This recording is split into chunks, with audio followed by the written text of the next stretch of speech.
When we moved into our house, we found a calendar on the wall. Every year, the same 3 days are marked, "Don't go out." And if I had become wrapped up in it too. He hesitated before replying, "We're sorry to bother Mrs. Hudson, but did Mr. Hudson leave the house yesterday? We, are a little concerned about something we saw." She remained steadfast in maintaining her outward appearance, but something in her eyes stirred. Her reply was subtly tinted with fear. Subtly enough that neither of us would have caught it if not for the equally subtle change in her eyes. But still, she replied, "My bill? No, sweetie, I'm afraid you must be confused," before craning her head backwards and loudly asking, "Bill, will you turn the stove off please? We don't want your favorite soup to burn, do we?" After which Mr. Hudson disappeared from the background of our view into the hallway. And in that sliver of opportunity she had conjured, she spoke to us with a tone of the utmost urgency, "The Whispers'll get you. Leave before they do, or it'll be too late." Mr. Hudson reappeared faster than he should have and must have caught the dread-filled looks on our faces because he asked if we were okay. If we wanted to come in for some soup. "I'll damn sure make you look better," he proclaimed.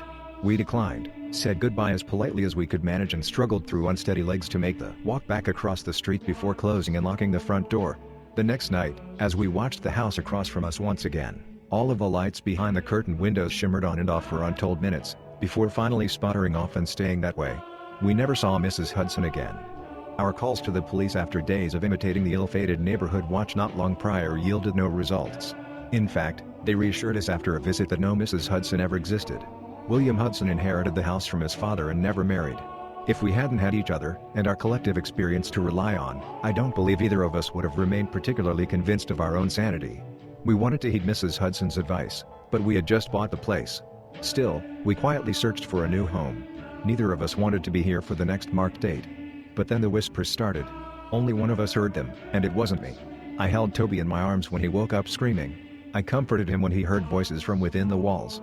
I put the house up for sale and began to pack our things when he stopped being able to function. All he could do was listen to the whispers. He said they beckoned him outside, told him something wonderful was waiting for him out there. And all he had to do? Unlock the front door and step outside to see it all for himself. Yesterday was June the 19th. Our second marked day together. I tried so hard to stop him. But he's always been the bigger one. The stronger one.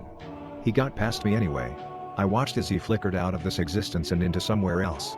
And I watched as he came back. I didn't see him come back into the house. As suddenly as he was outside, he was beside me. Inside.